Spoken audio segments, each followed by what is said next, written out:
Tour on ESPN is being brought to you by Fair Lanes. Check out the fun and excitement of league bowling at Fair Lanes. By HBO, the biggest, the best. Nobody brings it home like HBO. And by Delta Faucet. Express yourself. Get a grip on a Delta Faucet. And now let's meet tonight's top 5 finalists. Just 2 weeks ago down in Atlanta, Leanne Barrette started from the bottom of the rung en route to winning 4 matches and her 6th career LPBT title. Her opponent in the opening match is making her 3rd consecutive appearance in the championship round, Nikki Gianulias. Bowling out of the number 3 position is 16-time champion Donna Adamek of Victorville, California. The only 2-time winner here in 1989, Robin Romeo, will start from the runner-up position this evening, while the LPBT's all-time leading money winner, Lisa Wagner, will need to win just 1 game to successfully defend her Fair Lanes Capital Classic title. And welcome, everyone, to Fair Lanes Capital Plaza in Hyattsville, Maryland for the championship round finals of the Fair Lanes Capital Classic. Hi, everyone. I'm Denny Schreiner, and welcome to Hyattsville. High scores all week long here, and what a difference a year makes. Last year, the ladies averaged 185 composite on the television show. Heading into the finals here this evening, they're averaging 50 pins a game higher. That's right, 235 per game. We could see some outstanding scores. And one lady who bowled very well this week, my partner Lisa Wagner, ended up in the number 8 position. But Lisa, without question, we have a talented field. Oh, that's right, Denny. The statistics of our 5 players are very impressive. They have 63 career titles, 162 television appearances. And look at that, 265 games of experience. That's quite a bit of experience in the championship round. It sure is. 151 wins, 112 losses, and just 2 ties. And, of course, without jinxing the players this evening, when you talk about high scores, there's always the risk of that. Of the 5 ladies on the telecast this evening, they know how to put together some big-time numbers. They sure do, and these 5 players have really dominated the tour here in 1988. As you can see, also, they know how to bowl those big games on television. Robin Romeo with a 289 and a 286, and most recent, Leanne Barrette bowled a 279 to defeat Alita Sill in 1988. All right, one other question to ask you, Lisa Wagner. Lisa last week bowled exceptionally well, lost a heartbreaker to Tish Johnson. How will that affect her performance from the top seed tonight? Well, Lisa really felt the pressure last week. She felt that she led it from the first round of qualifying all the way to the television show, and a lot of the people felt she couldn't lose. Well, they found out differently. This week, Lisa feels a lot more relaxed. Well, Lisa Wagner won 5 of the first 8 tournaments last year, and she's warming up for the U.S. Open in just a couple of weeks. But before we get to the championship game, the last time Leanne started number 5, she stormed the South. We'll be back with the opening match.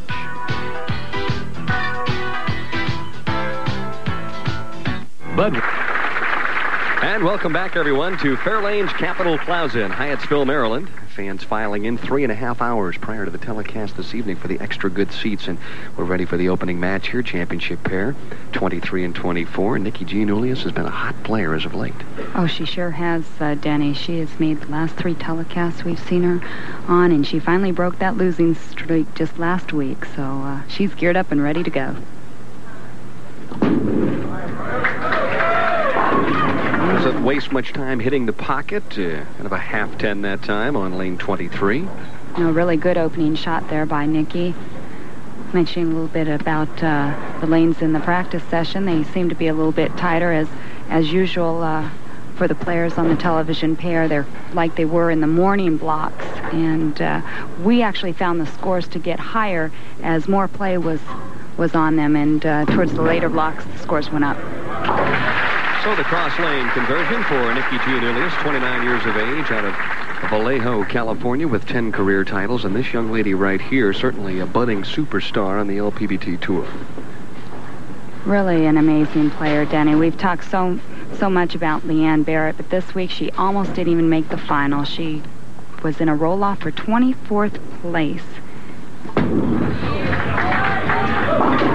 Shot a little high and through the nose. Players seem a bit unsettled right now on the championship here. I think they are a little bit different from what they were last evening when the scores were so high. Well, what happens in the morning is there's quite a bit of lane conditioner in the front part of the lane, the ball gets into a skid, and if you try to push it up a little bit towards the pocket, it hooks on you, and that ball just snapped and chopped off the 6th. So the first miscue in match number 1 provided by Leanne Barrette, who at this point in time with an 11-3 career mark in the championship round is the winningest player percentage-wise in the history of the LPBT, but right now she finds herself trailing by 11 pins. And she came back a lot more ball speed there on that her first shot than she did on lane 24.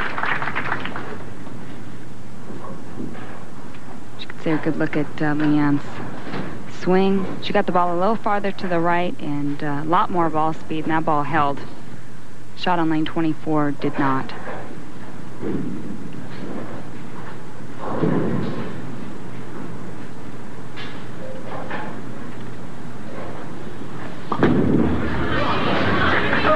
And looking for her first strike of the opening game. Another solid 10-pin, this time on the right-hand lane. That was the problem I had, Denny, is that the ball skidded too far down the lane before it made its break back. You left a lot of 10s. The ball just finishing late behind the head pin. Got those fingers taped up. She's been bowling a lot as of late, and on a wear and tear on the hand. A lot of the players, Leanne has her wrist tape, and Donna has a muscle injury. So there's a lot of the players having felt the play from the last 5 weeks. I don't think people realize, especially if you're making the finals and getting to the championship round, you're only getting usually about a day and a half's rest between the practice session and the Pro-Am and of course, the tournament proper. That's correct, and you bowl approximately 70 games a week, including that practice and Pro-Am sessions.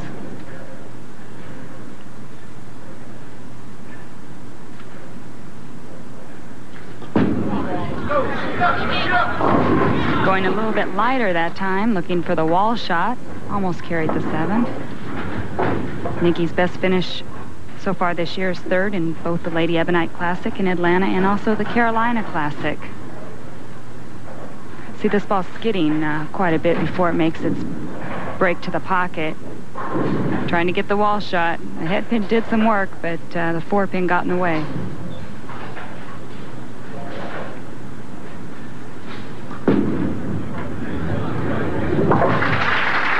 We are on long oil this week, Denny.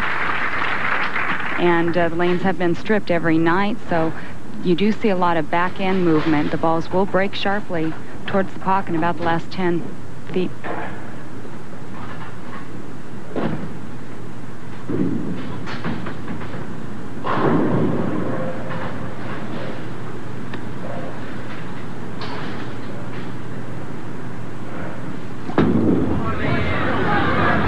For the double, and she carried the wall shot.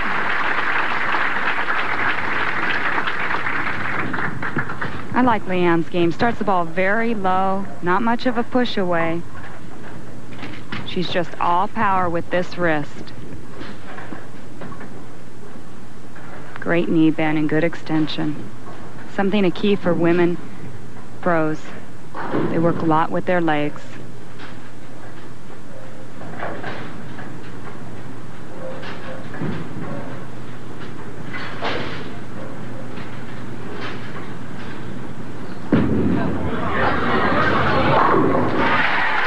Good hit this time in the 4th, so it's a 3-bagger for Leanne Barrette, who tries to take control here of match number 1 and hopefully win her 7th career LPBT championship. And that's the second part of a double while we were away. A nice strike in the 4th frame. And here's the first part. As you can see here, she finally goes flush into the pocket and gets all 10 pins. There's no 10-pin on this shot. Leanne Barrette now in the 5th. Trying to increase the lead here, working on 3 in a row.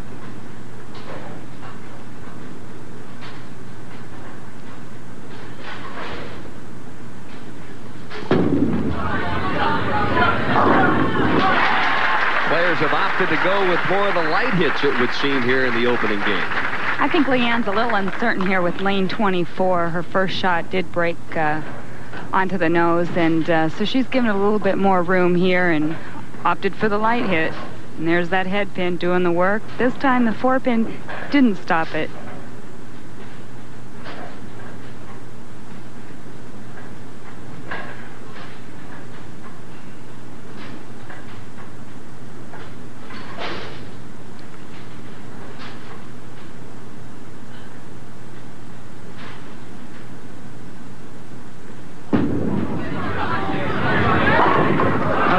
Tries to keep the streak alive with a solid 10-pin in the 6th frame. Nice round of applause. Pretty good shot there on the string. A real good shot. She threw that 6-pin to the moon, as you might say. Leanne with a brilliant opening round of match play when she had qualified 24th, average better than 227. And jumped from 24th position all the way to 6th after 8 games of match play and really put herself in a position to make the championship round. Well, that first block of match play is a real key to the tournament and what happens at the end. If you can get off in a good start, then it seems to be set the pace for you for the next 16 games. Nikki Gianulias with a re-rack on lane 24, the first that we have seen here in the championship round. As I watched match play last night, the ladies used quite a few of the re-racks. Well, sometimes, Denny, we use it really just for a little bit more time. I had a little problem with the humidity in my hand, and I needed a little bit more time to dry my hand. So I used it occasionally for that. Or you just don't like the rack and you don't like the way it looks.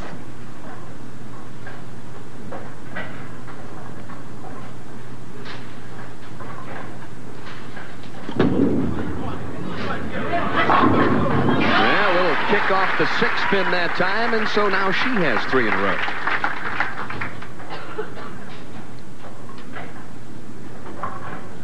Nikki with a very basic 4-step approach. She pushes the ball out and low, and then this is her power. Open with the shoulder.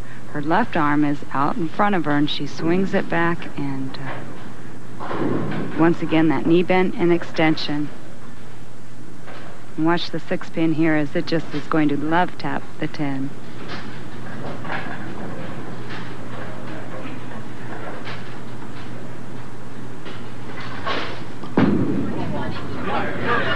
Trying to gain control of the match, and she does now in the 7th and takes a 10-pin lead, courtesy of the 4-bagger. And so Leanne Barrette now trails by 10. We'll be back with more after these messages. Cross lane at the 10, a nice offering in the 7th frame to try and get something started, but she left the solid 10. A real good shot by Leanne there. She just rang the 10 again. You can see the scoreboard. All the players, or both the players, have hit the pocket every time except Leanne's opening shot. Yeah, she could have had a 6-bagger if she had any carry at all, left a couple of real tough 10s, but that was the key, I think, this week. Everybody got to the pocket. It was a nice track shot, Denny, right around between the 2nd and 3rd arrow. Some players opted to play the 2nd arrow with a shinier surface ball. Other players opted to play a little bit deeper with a duller surface ball, and that ball just sailed right on her. Well, the moment she let it go, she had a feeling it wasn't going to quite get there, so she leaves the washout in the 8th, and that could be the break that Nikki was looking for. Could be a little late in the timing here, a little ahead of the ball. Just a little bit off of the timing and send the ball too far to the right. There is an out of bounds out there. She hit it, but what a great shot that was. Well, she came back and converted the washout, so she keeps her hopes alive. And this is picture perfect, as you might say. Watch this head pin. It's just going to slam right into the 10.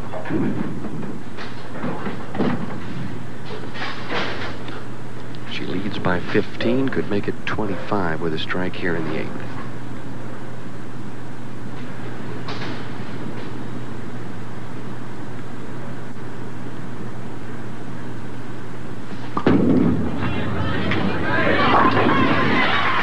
Oh my, did you see that 5-pin? The power in the fingers that Nikki can put on the ball. Watch the 5-pin just go dead to the left. Right into the 7. And the head pin comes all the way across.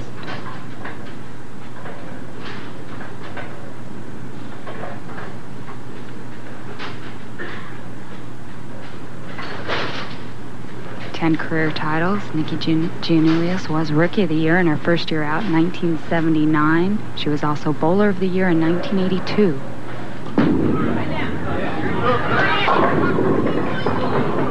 And tries to carry the strike, but ends up with a soft 7 and in control of the match at this point after losing 10 consecutive matches in the championship round. She won a couple last week, and I think she's got the old feeling back. I think so. She's really coming back into her game. A couple years there, she struggled quite a bit with equipment and some problems in her timing, and she is definitely back now, stronger than ever.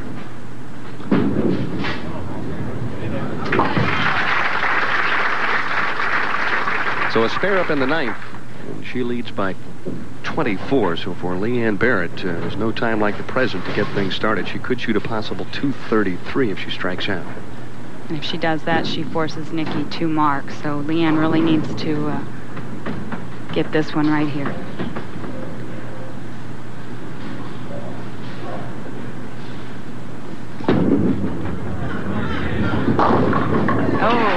Well, she rises to the occasion with a light hit in the 9th, and this young lady knows what it feels like to have to throw strikes in the clutch. She did so last night. Once again, the light hit. Leanne not quite getting the reaction on lane 24. And Timber with about 5 on the deck there. Just 3 short years, she's already won 6 titles, and a bright future ahead of her. She sure does. And what a great mental game this lady has. You never see her get upset, never get too excited.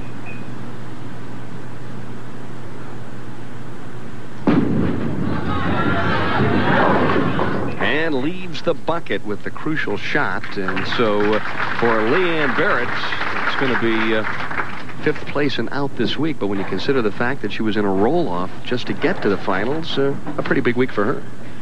When you qualify 24th and you finish 5th, you've got to be pleased with that. Leanne also wanted to tell Ashley hi. What a outstanding year she's had already. Be gearing up for the Seagram's Coolers U.S. Open next week in Addison, Illinois. $200,000 event, $40,000 first place prize, the largest event in ladies professional bowling, and I'm sure Leanne will grab a day off, head for the practice session, and get prepared for the big one next week. Actually, Denny, we don't have a day off. Some of the ladies have already arrived in Chicago area, and they've started their, well, they'll be starting their practice session at 9 o'clock tomorrow morning.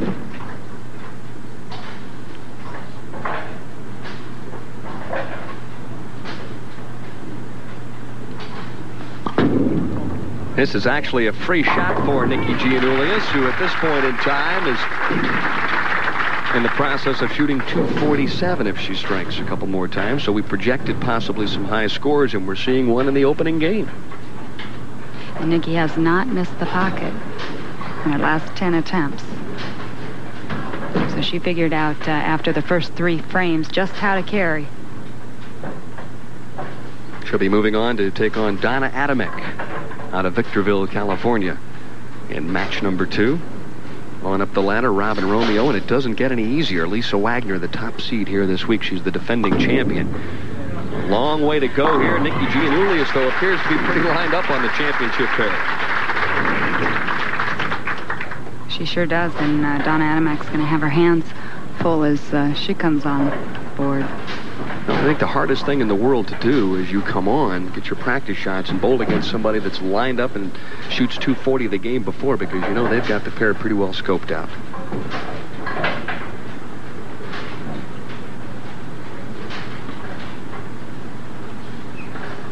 You can see the concentration in Nikki's eyes, even on a fill shot. Well, she's filling them up one shot after another. So a 246 to 211 victory in game number 1 for Nikki Gianulias.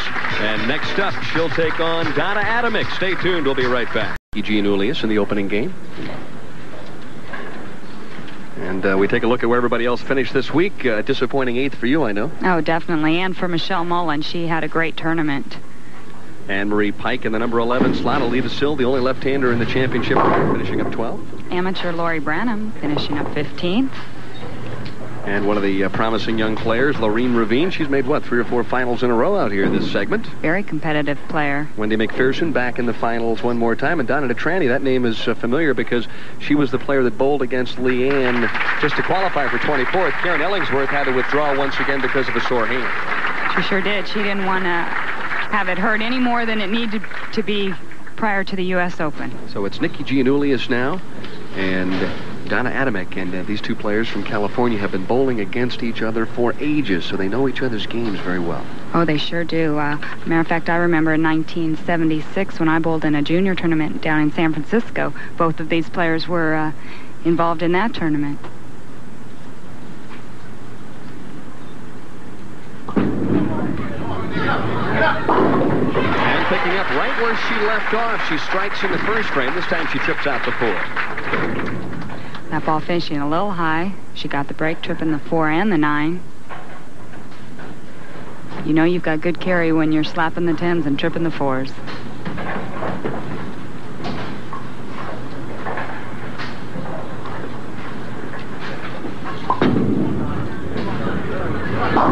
And the first shot for Donna Adamek, the light hit, and she strikes on the right-hand lane. Donna's really having an outstanding spring tour, Denny. The first 2 tournaments of the spring tour, she did lose her first game on television. She finished 5th in both of those events. The event after that, she led the qualifying, and she had muscle, the gluteus medius muscle, is which she has injured very badly, and she dropped down to 15th that week. She had to withdraw last week, but she's right back up there this tournament.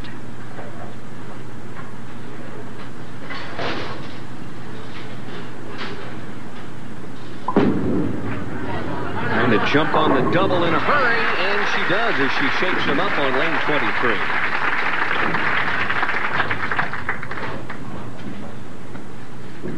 Donna with a match play record of 18-6 this week, so she got to the championship round basically because she won her matches. And that was a key, Denny.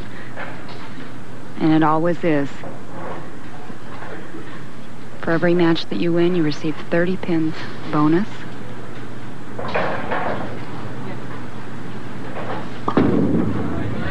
This has been a good lane for Nikki Gianulias, and now the 6-pin kind of tackles the 10.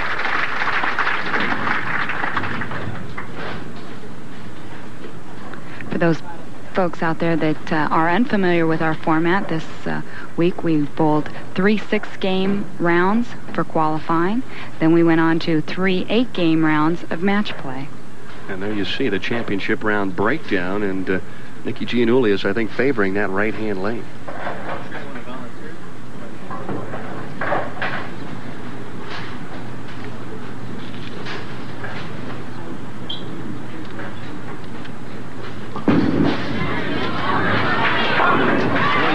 Her confidence just growing with each and every shot. Last week really made a big difference for her. It really did. Once you have that win, and then she got the second win, she just is feeling more and more comfortable, and that's what it's all about. She bowled a pretty good game against Tish Johnson, too, last week, but of course Tish winning the championship had it all going her way.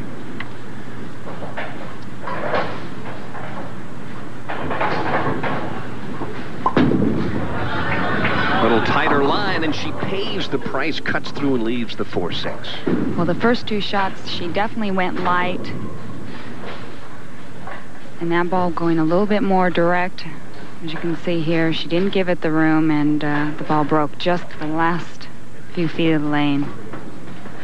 And a disastrous split for her. Let me ask you this, Leila. Do you think on her opening shot, because she got the light hit, that she made a little adjustment with her feet, thinking that the ball wouldn't hook through the nose, or did she just not throw a good shot? I really think the first shot, she came back and she put a piece of tape in, and I think she lost that first shot, and it sailed on her, and she got away with carrying the light hit. And so that one, she had the better feel of the ball, really made a good shot, and it hooked on her. So the next time she will adjust for it.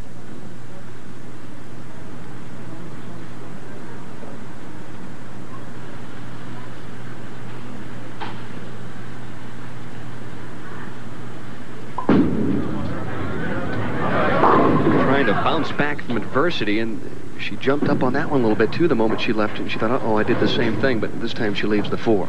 I think she now has a little bit better feel, a little bit tighter thumb hole, and she could just hit a little harder. A little more fingers, a little more lift, and that ball hooks a bit more. Well, if it's not everything else between the lane conditions and the humidity and the shoes and the sliding and the approach, your hand does move up and down, and if you don't have the right feel, it's really tough to make good shots. That's why a lot of players actually drill their thumb hole a little bit larger, and they make those adjustments with tape. Well, she spares up in the 4th, but she trails by 24. And right now, Nikki Gianulias, with the first 3, appears to be in the driver's seat. We'll be back with more right after.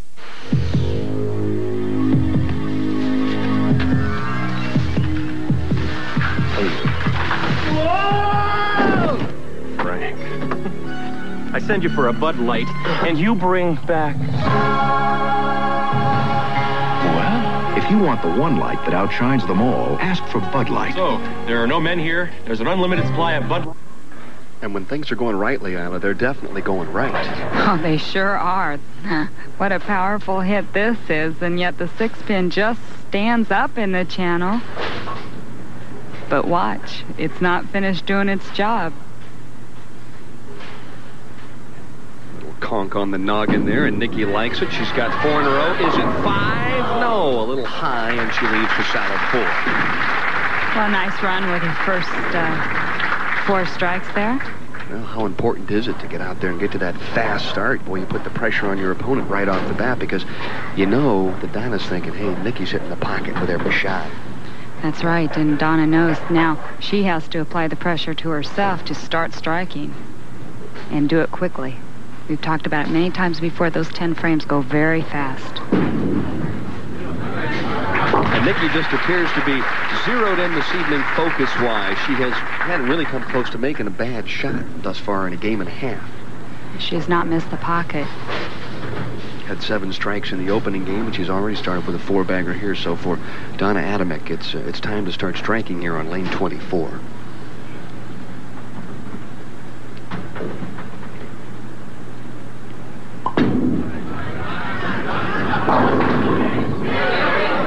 She did make the adjustment from her previous shot, leaving the 4-6 split. And a little bit lighter, looking for that wall shot, and she didn't quite get it.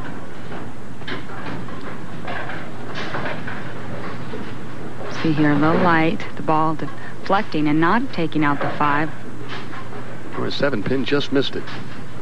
But the 8-pin stands, and you could see Donna kind of wondering to herself, did I throw that one good? Or you can see she's a little confused at this point, and I think you hit the nail right on the head when you mentioned the fact that the feel wasn't there. She lost the first and then hit the second real well, and I think that shot, she figured she had a strike for sure, and the ball comes up light again. Well, when you hit it and you feel good about it and it does something that you don't expect it to, it kind of scares you. Well, there's no question, too, as we take a look at the midway point, Donna trailing by 34, that for the professionals, as they move from each pair during the match play portion or qualifying of the tournament, that first shot on each lane's got to be a good one so you get a good read off the ball reaction. It's very critical to get that jump early if you can read the pair fast, because a lot of times the pairs do differ throughout the house, and we are changing every game without practice. Well, she gets a break now in the 6th as she kind of topples the 4-pin, so at least she gets started here. Now let's see if Nikki Gianulias, who leads by 34, can keep the heat on. Well, adjusting for the light here hit, this one's going to come in high, and that head pin just tripped out that 4. She's flirting with disaster when you get into that position because she's already left the 4-6. Meanwhile, back to the live action now in the 6th frame for Nikki Gianulias.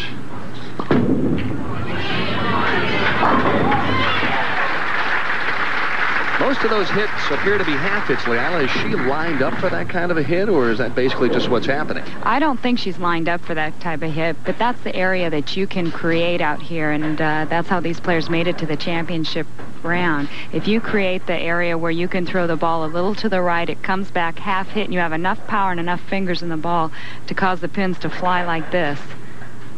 And also, if you're tripping those 4s, if you're playing a little tighter line and you trip the 4. So that's the area that she is creating for her to strike.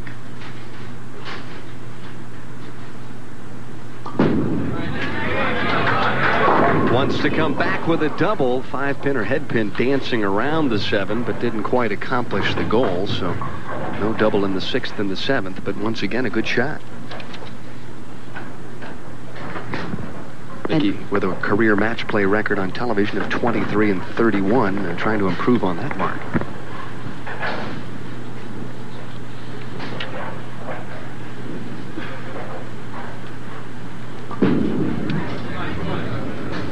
Well, working hard, and she continues to be very solid through the first 7 frames in game number 2. She leads by 34, and we'll be back with more right after this. Just in time to see the flick of the 10-pin. Good shot on the right-hand lane, but a solid 10 in the 7th. Get a nice look at Donna's game. 5-step approach. She has an extremely open shoulder. This is where she gets her power. Very low throughout her whole approach. Her head steady. She's open with the shoulder, and then she comes through. Now, if she's a little late with her timing, she is really off. Well, that one must have been somewhere in between, because she hits mid-pocket and strikes in the 8th and continues to give herself a chance. If she would go off the sheet, she could still shoot .225, which is a solid game, but it might not be enough. It might not be enough with the way Nikki Gianulias has been hitting the pocket.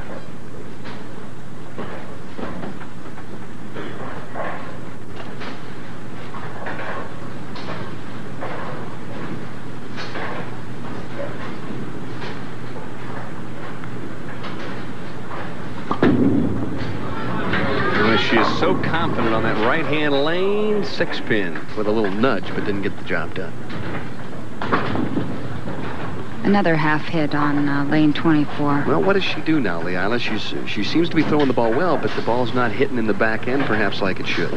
Well, the conditioner could be carrying down a little bit longer now, Denny. There's been some play on the lane, so she can make the little bit of adjustment to the right, or she could hit it a little harder. But I guess, as they say, if it ain't broken, don't fix it. You're hitting the pocket and you're ahead. She leads by 33 and still a possible 248 if she would strike out. But I guess she feels like she's in position now to make good shots, and Donna's going to have to come and get her. That's right. The hits that Nikki has left the 10, I wouldn't really adjust for. Those are, and like we talked about, just half pocket hits. She just needs to maybe get a little bit more lift on the ball.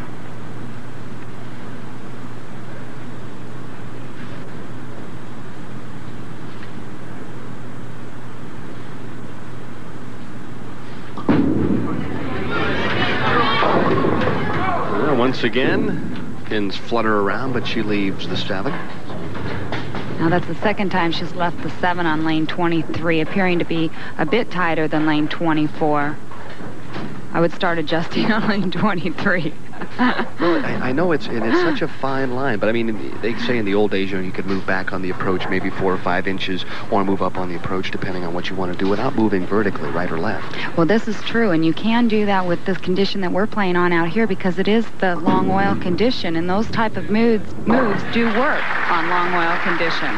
I think you're right. The oil is carried down, especially on the right-hand lane, and when the professionals continue to throw shot after shot after shot in the same area, they do build up that conditioner at the other end. So right now, a key shot in the 9th for Donna Adamek.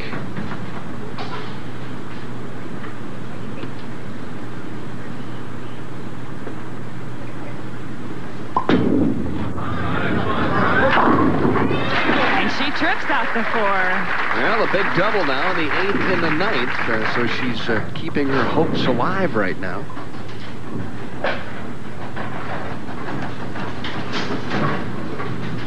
Now, Donna's just in between. She's either going light or going high, but if she can trip the 4s, then she liked it. Realizes she gets to come back and play another day. If she didn't strike there, it was all over. Still a possible 225 as she starts now in the 10th.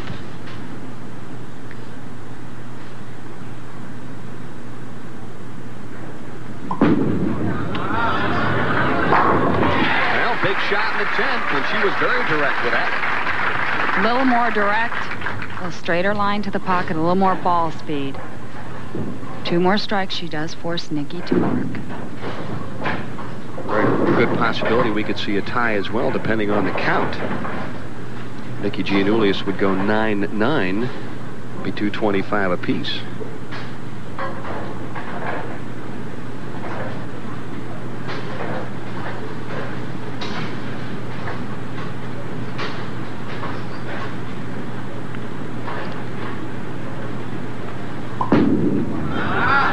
Needs some help. A little wide, and the 2-pin is going to drop at the last moment. And you said she needed some help, and she got it right there from the bowling gods above. We're going to watch this 2-pin topple forward. And I like the reaction she's going to give here. A little thumbs up, too. She needed that one. Now, if she strikes here, a game of 225. And Nikki very much aware of the count factor at this stage. If she strikes, she'd win automatic.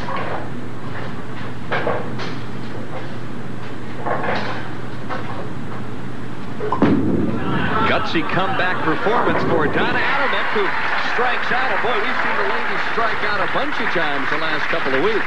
We sure have, and that's what the competition is all about out here. If you can strike out when you have to. Let's set up the scenario here. If she strikes and counts 19, she's a winner in this one. This is the key shot for Nikki Gianulias.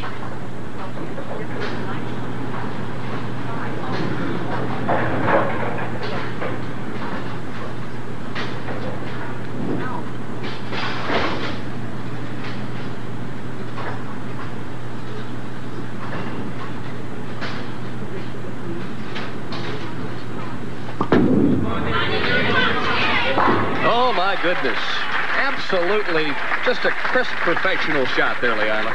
Very crisp. Right, direct, good ball speed. As good as she could throw it. And on lane 24, we've seen her go a little light. And that one was no doubt. Now, if she just gets 9 pins and 2 shots, she ends up advancing to the semifinal game. And for Donna Adamek, got to be kind of frustrating. She made one real bad shot and paid for it in the third, and boy, bounced back to finish with the last 5. Really an outstanding game by Nikki. A couple light hits with the 7 pins, but other than that, she was right in the pocket the whole game as well as the first game.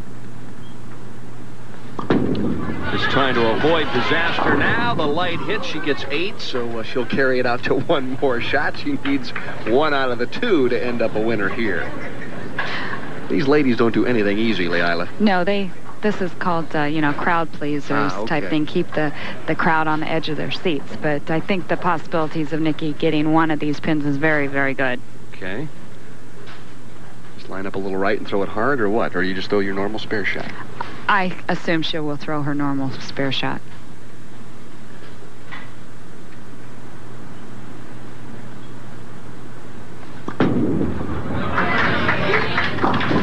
and she almost got 1, but she ends up with 2. So a dandy of a second game. 227-225. Donna Adamek finishes up 4th, and now the semifinal game will feature Robin Romeo, averaging a cool 236.5 through the first 2 games, and she is having no problem whatsoever with the championship pairs. There you see, boy, tough game for Donna, finishing with the last 5. Only 1 bad shot in the 3rd frame where she left that 4-6. Interesting note here, Robin has chosen to let Nikki finish on lane 24. Evidently, Robin must have liked 23 better and wanted to finish on that lane herself. Headpin makes a move for the 10, but runs out of steam. And yeah, you're right. That kind of surprises me. 24 has been a very good lane thus far for Nikki G. Comes right out of the gate, throws a good shot on the left-hand lane. That or also Nikki will finish the match last, which puts the pressure on Nikki.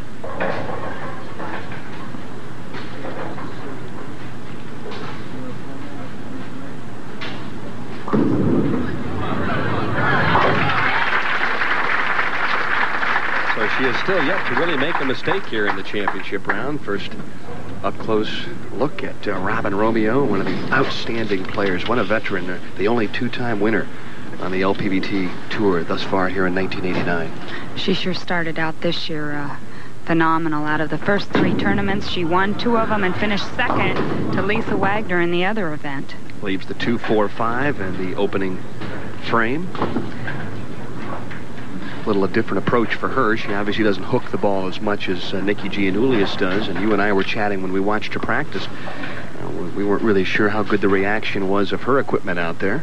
Robin playing a lot, or a bit more of a direct line to the pocket around the second arrow with a shinier surface ball.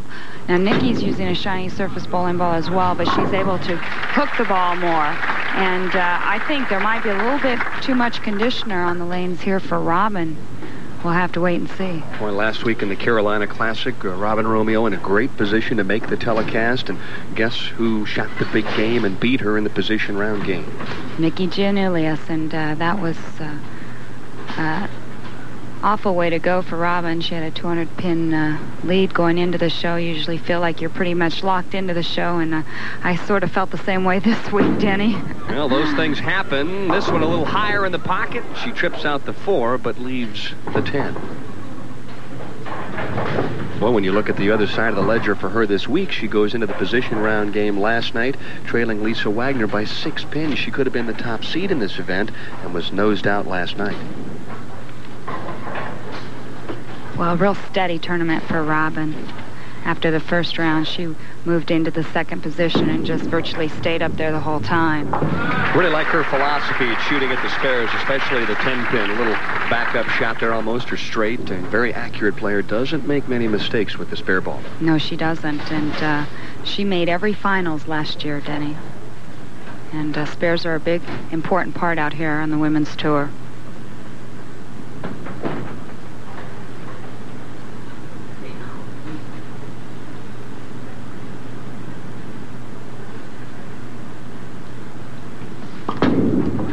Let's see if that success continues, and it does on lane 24. Back to the light hits on lane 24. Yeah, whatever works, right? You bet. Nikki is one of the players that actually doesn't go straight with her spares. She hooks the ball into her spares.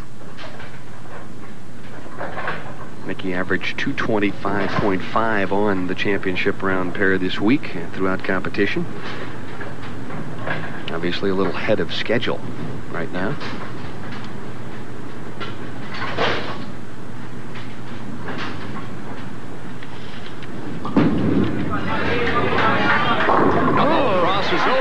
You know it's your kind of a night when you make your first big mistake and you get away with it. And that was Nikki's first big mistake in 2.5 games.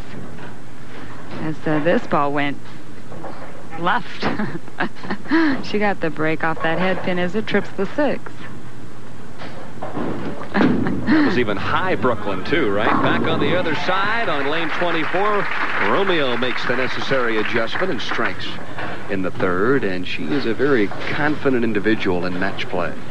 She is, and she found that the key for her to come out and actually win her 2 titles earlier this year was just to be aggressive. In the one tournament that she finished second, she said she just came out here and threw the ball like mush. 24,275 tops among the ladies. She is the current leading money winner on the LPBT Tour. And you don't do that without throwing strikes, trying to double up and get something started, and she does in the 4th. So this one tightens up considerably. It's now a 1-pin match. And we're in the early stages of the semifinal game. Come on back. It should be a good one. Just in time to see Nikki walk back after leaving the 10-pin in the 4th. Working on a double, too. That was a key shot for her. It was. She could have made that Brooklyn work for her here. A good shot. The 6-pin just doesn't do its job here, as we've seen it do for her so many times earlier this evening. Tell you what's nice, though, when you do nothing but shoot 7 pins and 10 pins all night long, you usually don't get into much trouble. As I say that, she makes the mistake, and oh my goodness, Robin will take advantage of that. And don't forget, the world's top cyclists try to endure a grueling course over 900 miles of racing. It's the Tour de Trump, beginning Friday, May 5th at 9 p.m. Eastern Time, only on ESPN. Now, right now, Nikki's going to try and do some backpedaling of her own and cover up for the mistake. I think it was the Denny jinx on that one, but we did talk about her shooting her spares, and she does hook the ball away from him, and that's exactly what happened on that last shot.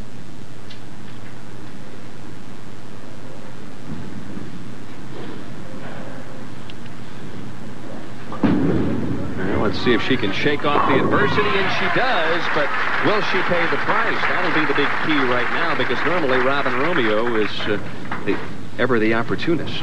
Oh, she is, and you can see the aggression building in Robin as her last shot. She threw a little harder, carried that wall shot, and when you start carrying those wall shots, anything can happen.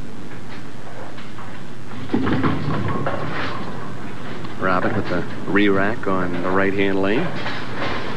Takes another look down, decides she likes the looks of this one a little bit better.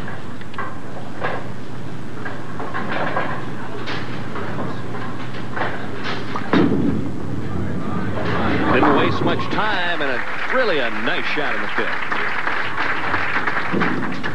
Robin, very simple game as well. 5-step approach.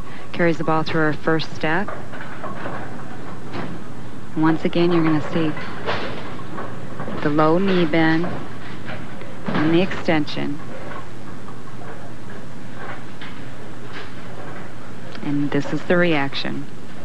And she's playing a much more direct line to the pocket, like we mentioned in the start of the game, and she does look lined up now.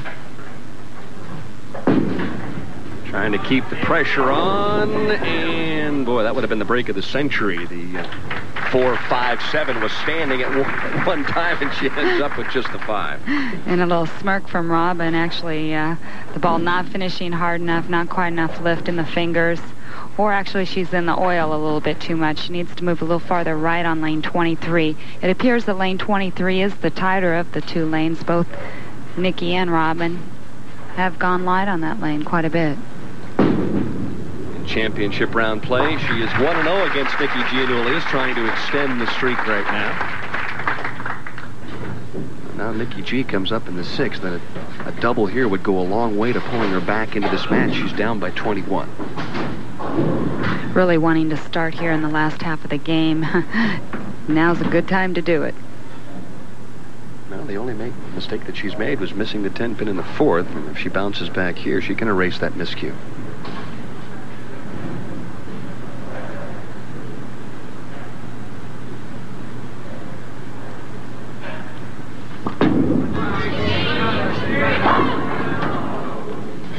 Good shot, but the result wasn't quite there.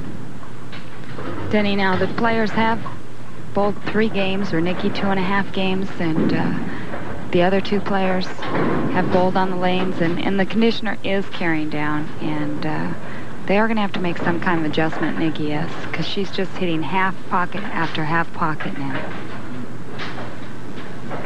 You wouldn't change balls? No, okay. Not on those, not on the type of hit that she is hitting. She just needs to make just a minor adjustment to get the 10 out. A little bit to the right to hit that dry area a little quicker. A little better acceleration that time. She kind of babied that shot in the 4th and just was kind of hoping it was going to take out the 10, and it didn't. This goes to show you can't ever be careless, and there you see the miss in the 4th, and against a player like Robin Romeo, who doesn't get into much trouble, can't afford many mistakes. No, Robin's high game this week was really only a 258, and that's not very high compared to a few other games. Stacy Ryder shot 300, but Robin is so consistent. She never got into trouble, never threw any bad games. A little more room this time on the left-hand lane, and the wall shot carries. So a strike in the 7th for Nikki G. And she trails by 21 here in the semifinal game at the Fair Lanes Capital Plaza. Back to live action after she struck in the 7th, that offering on lane 23 in the 8th. Robin looking a little confused on this shot here in the 8th. The ball going light again. I think she made the adjustment off that 4-5-7 that she almost left when she just left the 5-pin. And the ball still didn't react up to the head pin. 2-4-5-7 left standing. Not an easy prospect. Cross lane. She's going to take a good look, and what an excellent shot. Very good spare conversion there. Whenever you have 4 pins standing, it's a tough spare. Any more than one is a handful, right? You bet. Very direct, and this is just the way you want to do it.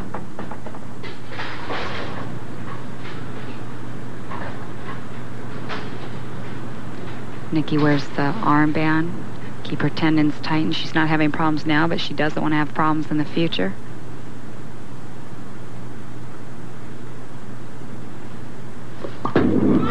This is her biggest shot of the week, and she strikes. That's a big double, and now cuts the lead to 11. A lot more direct for Nikki on that shot. Didn't send the ball as far out to the right. Right around the 12th board. Just a nice little break towards the pocket. And she stayed down on that one a lot of lift on the fingers.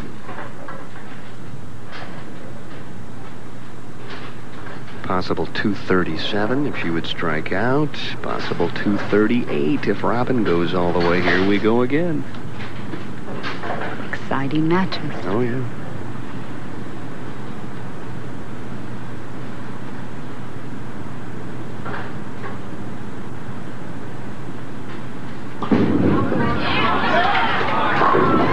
Right at him one more time, and this lady has really been bowling in the clutch. She trails by 1.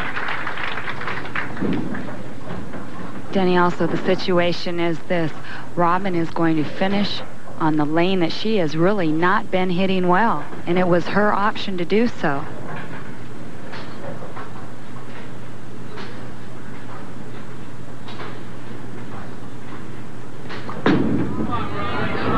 Gives it a little too much room and leaves herself with the 8 count. So she buckles a little under the pressure, and she gave it the trust shot. She sent it right.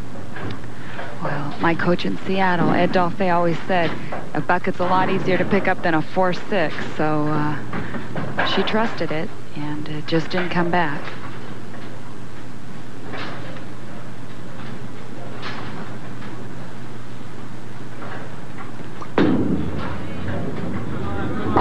Spares up. Now the best possible score for her now would be 226. And Gianulias, who was sitting on the bench, goes from 1 down to 1 up. And I know a really good friend of yours was honored on Monday night. Lori Nichols, inducted into the WIBC Hall of Fame, along with Patty Costello and Mary Lou Graham in the performance category, and in the meritorious service category, Helen Baker.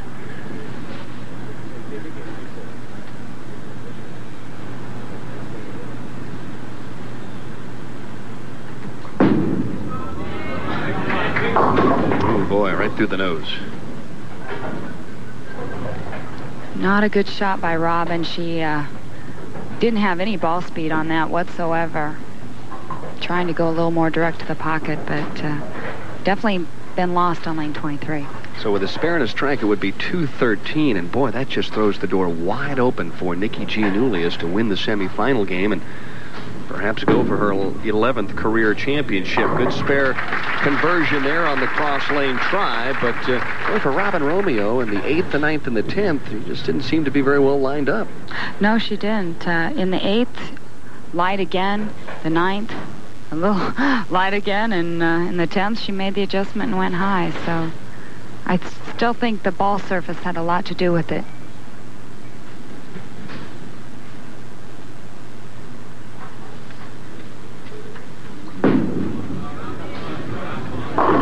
Well, the solid 4-pin. So 212 the effort right now for Robin Romeo. She is in a position right now to finish in 3rd place for the 9th time in her career. Well, Nikki's trying to break that 3rd place jinx that she's had so far this year. She's finished twice, 3 times, so this will better it if she can get 7 pins on this shot.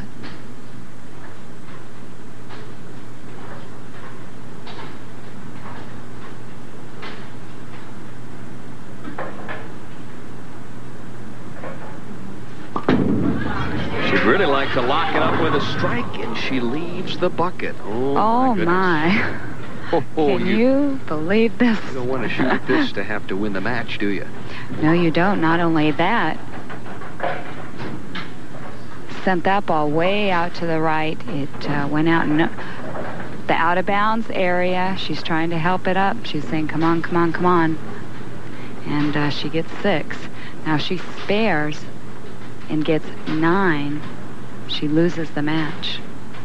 Or she ties, excuse me.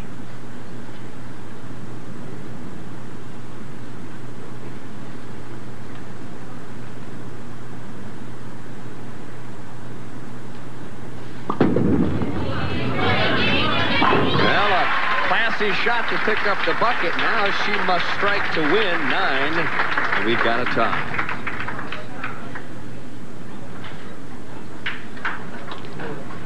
Nikki takes a look at the scoreboard and it refreshes her memory, because when you're up there as a player, you want to know what you have to do to win.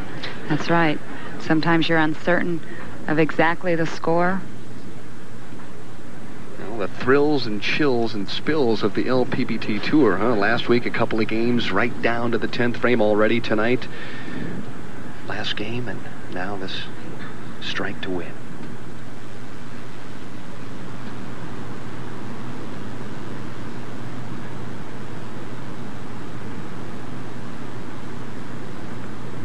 Oh, she pulled it a little bit, and she leaves 9, and we've got a tie here in the semifinal game. So it'll now go to a 2-frame roll-off as Nikki and Robin Romeo tie at 212 apiece. I think that's really more than what Robin was thinking was going to happen there. Nikki had not had a 6 count in any of the other 2 games, so she got a great break. Really, other than the one crossover hit on the left-hand lane, she had never missed the pocket. That's exactly right, and she really gave that one the room and threw it very hard. So we're in our 9th and 10th frame roll-off, and Robin's kind of can't believe it, I guess. She's feeling pretty fortunate, I would say, right now.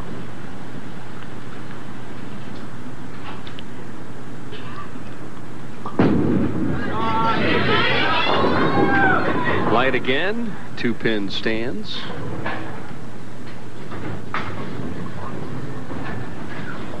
Does the advantage go to the first player in sudden death, Leanne, do you think, or the player that shoots second? I don't know. Is there an advantage? I would think the player that actually shoots second would have the advantage. Because you know what you need? Yeah. Yeah. And plus you get to throw your shots all in a row, too, right? Exactly. Yeah. Higher finisher obviously gets the choice to start.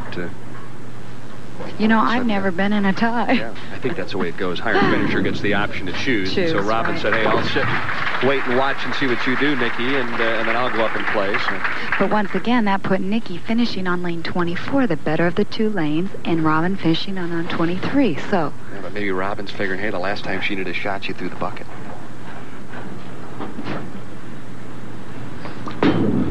Romeo up very quickly with the shot, and oh my goodness, it just explodes on the right-hand lane. I guess Robin says, look, if you're going to give me the chance, you know, I'm going to be very aggressive and try to take it. Well, how many times out here do you see someone seize an opportunity when they get a second life and take advantage? And this player right here is one to be reckoned with. Many, many times.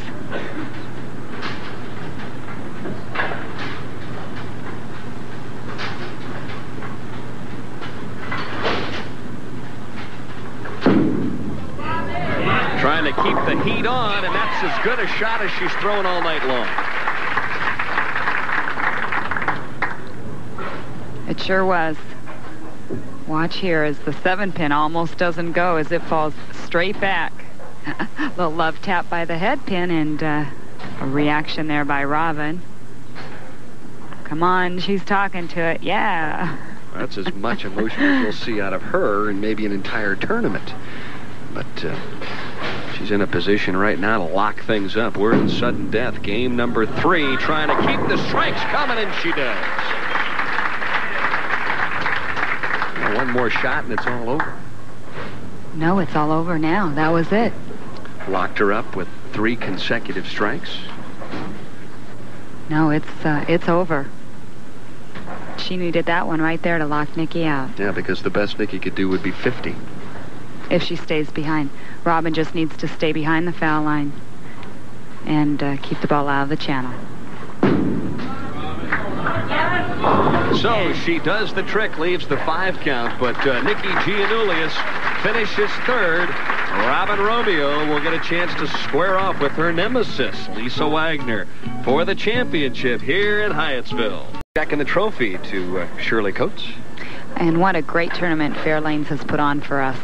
And there you see the positions by round, and you see Lisa Wagner from 14th to 3rd to 1st, and of course Donna Adamek from 13th to 7th. Boy, that was the big time move though for Barrette, 24th to 6th. She's done for the evening though, as we only have 2 players left here. Lisa Wagner, the top seed, and Robin Romeo, and they'll be vying for that trophy and $7,000 in first place prize money. And the last time these 2 players met was in Fullerton, California, and Lisa beat Robin for that match, for that title. Destroyed her. Shot 266 in that game. So it's payback time, perhaps, for Robin Romeo. Got a little ahead of herself, but struck in the first frame. A lot better ball speed there for Robin. I think that's a critical part in Robin's game, is to make sure she keeps her ball speed up. And speaking of speed, this lady right here can generate the ball speed.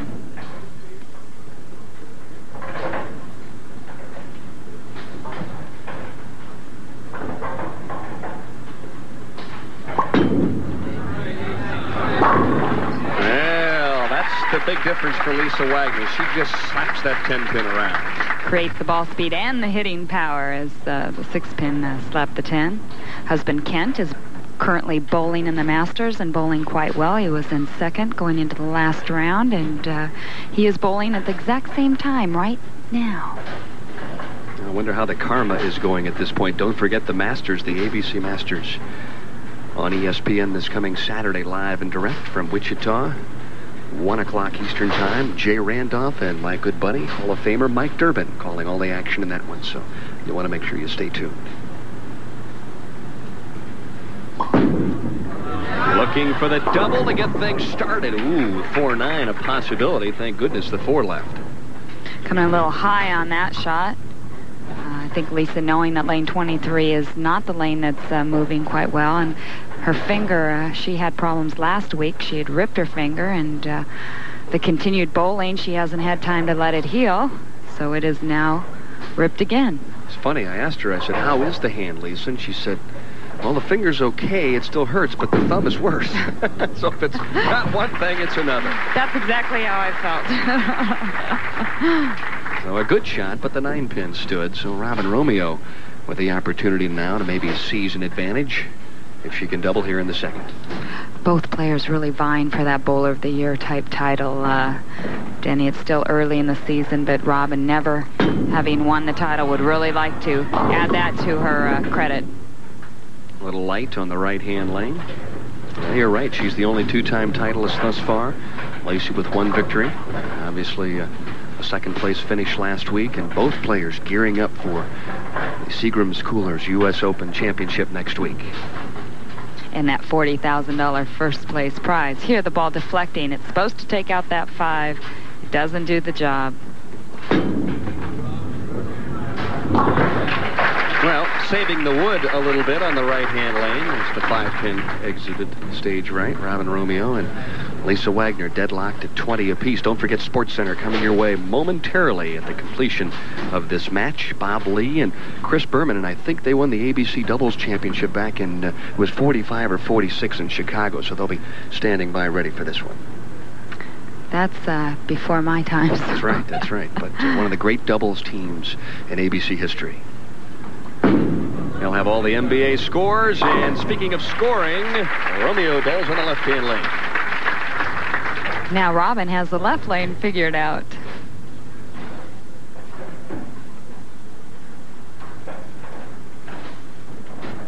Both players not taking much time.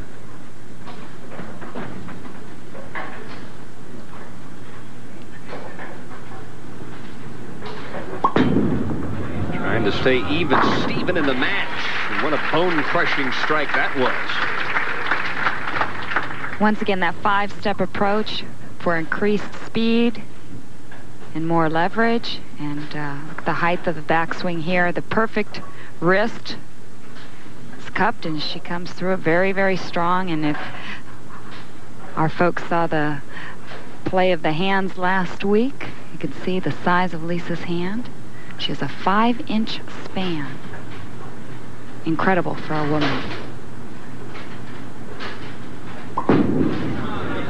Oh, a little tight line. This time the 4-pin stand. So she's still trying to figure out lane 23. Had the best match play record this week, 18-5-1. And of course, if she would win here, she would do something that hasn't been done in a while, and a very difficult task indeed, defending a championship. That's right. Lori Nichols defended her title in Rockford in 86 and 87, broke the Rockford jinx that no player could ever win that title twice.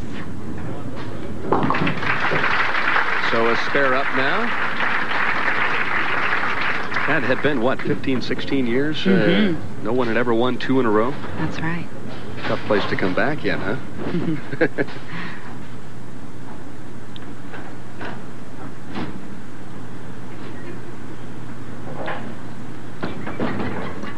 Robin looking for the double. Great shot. So the key shot thus far for Romeo is she now gains a 10-pin advantage here in the championship game and could make it 20. Moved a little farther outside, a little farther right with her feet, and a little more direct, and the ball held nice line for her there. A lot more ball speed.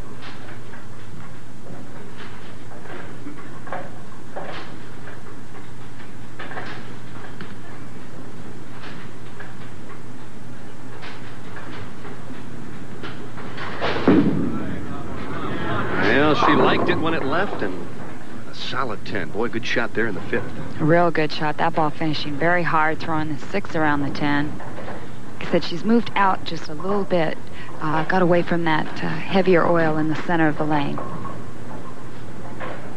Robin this week with a 15-9 match play record and averaged 236 on lanes 23 and 24. She only bowled 1 game on that pair during match play, but it was a good one. Oh my, well, we've seen 1 missed already, and a second one. You daresn't do that in a title match against a world-class player. She'll pay dearly for that mistake. Something you very, very rarely see by Robin Romeo is a missed 10-pin. See her grimacing on the sideline there. There's just no way she figured she was going to miss that.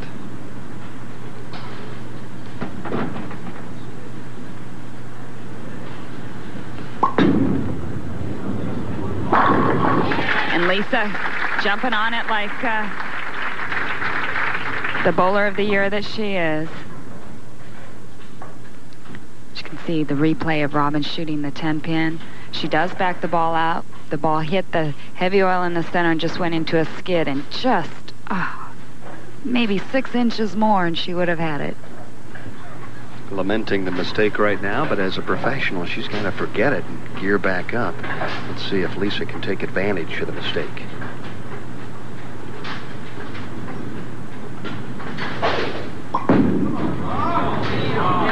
After 2 4-pins, the lighter hit, and she just blew the rack. I don't know what she's talking to herself as she comes back off the lanes there. So a double in the 5th and the 6th and a 13-pin lead. And this is the power, the lift. You can see the fingers rotate that ball, and the 5-pin just goes against the 7, and everything else is... She knew it was a key shot, and tripping out the 4 as Robin Romeo battles back in the 6th. Back and forth they go, but after the missed 10-pin, now she trails by 13, where she was behind Nikki G most of the semifinal game. That's right, up until the great break there in the 10th frame. And the miscue there in the 5th frame for Robin.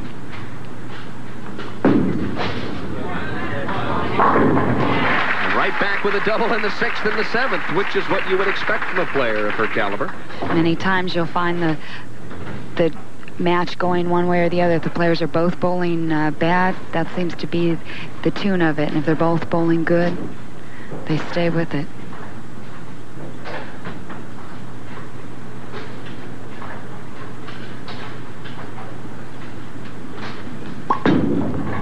Thumb pops out, keeps the speed up, and I think she got that one a little left to target.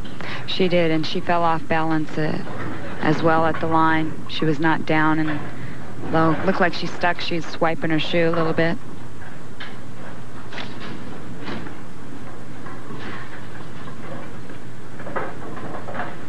We're going to get a chance to see exactly what might have happened here. Came through. She did. I think she just pulled it way inside her target, caused herself to get off balance. Stands up at the line there, a little stick. Did you have any problems shooting the cross lane spares this week, Leanne, with the approaches? No, not really. I didn't. Don't think too many of the other players did. The spares weren't really that difficult this week either, Denny. No, with the longer oil, it seems like they're a little bit easier. Oh, and this one's starting to tighten up a little bit, huh? 2 pins. It's what you like to see, though, in the championship game. That's right. I like to see that in every game, except when I'm bowling.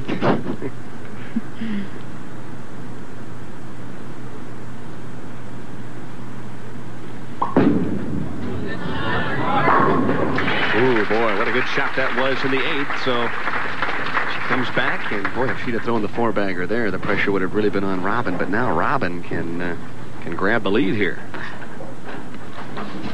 A crucial shot right here for Robin in the 8th frame. You want to get the jump on Lisa early.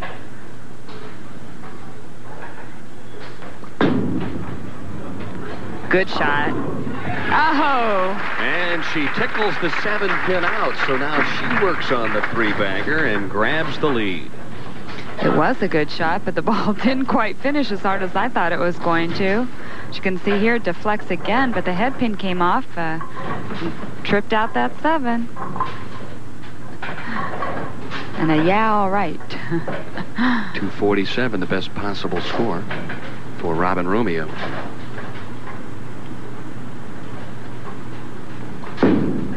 Boy, her acceleration getting better and better, and she leaves the 4. Well, that's the aggression that she's feeling that she needs to. Well, neither player doing much, huh? Just kind of going out there, throwing one shot after another. Crowd really enjoying the action here. Standing room only crowds all week. Fair Lanes superb tournament with a hospitality room every day. Players really enjoyed that. Now 226 would be tops for Robin Romeo. Lisa can take this title in the next 2 frames. Last week she struck out and ended up a pin shy. Well, if she strikes out this time, she ends up with the title.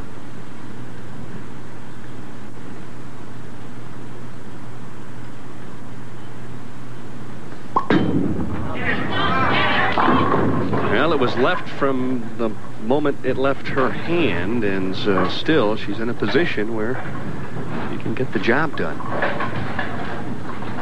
Definitely inside her target on that one. But now, Robin Romeo is in control of her own destiny once again. And that was the only answer she was looking for, sitting on the bench. With a spare and 3 strikes, it would be 219 for Lisa Wagner. Robin has a possible 226. So a spare up in the 9th, and now the task at hand to strike out and force Romeo to at least double the win of the championship. So for the 2nd week in a row, we come right down to it, and amidst all the pressure, Lisa still has time for a smile and a little change of tape. The 10th frame, a crucial frame. She wants to make sure she has the right feel. Kidding around a little bit, and don't forget, as soon as this match is over, Bob Lee, Chris Berman at Sports Center. That's Lisa with the national television audience watching her put tape in the ball here, kind of holding things up a little bit. She's taping her finger. Oh, the finger came off. That was the tape that she had on her finger got stuck in the ball, and now she pulled it out of the ball, and now she replaced it on her finger. Well, let's see if she can gather herself now.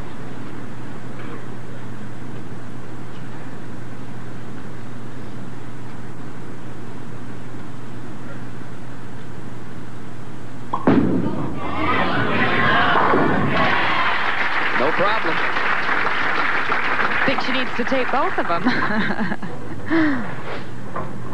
Well, that finger is just raw at this point, and the patch obviously has come off. And for Robin Romeo, she knows right now if Lisa strikes, she needs a double to win. That's right. If she doesn't, she would need just a mark.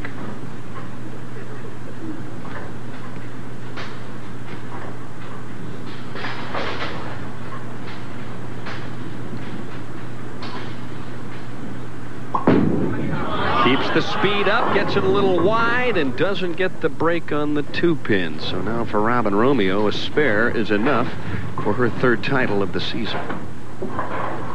Lisa not too happy with that shot, I'm sure. She gave it a little more room, and that ball just skated out on her. Funny kind of a game for Lisa Wagner, who appeared to be fairly well lined up. Left a couple of 4 pins on the left-hand lane, but a clean game nonetheless, 209. So 2 weeks in a row, she's bowled very well, but she might not have enough to win. Well, last year she said everything seemed to go her way. She got the breaks on television, and now the tide has turned, or it may have.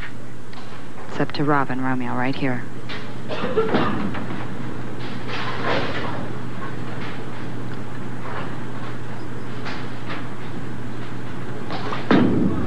Right back at him on the right-hand lane, and a 5 count. Oh, my goodness, can you believe that? That gives her 191, so she needs a spare and 9 to win the championship. Oh, my goodness. We just saw it the last game, Nikki needing 7 and a spare.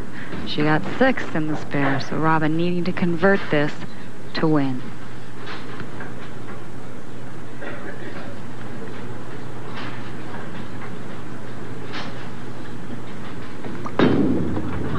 Cross lane, she spares it up. Well, 9 and she's a winner. 8, and we're going to continue to play. This is not a conversion that I would like to have to make to win a title, but she did it very professionally, and couldn't do it any better than that. Lisa Wagner saying to herself, what do I have to do to win a title here? There you see, 9, she's a winner or a strike.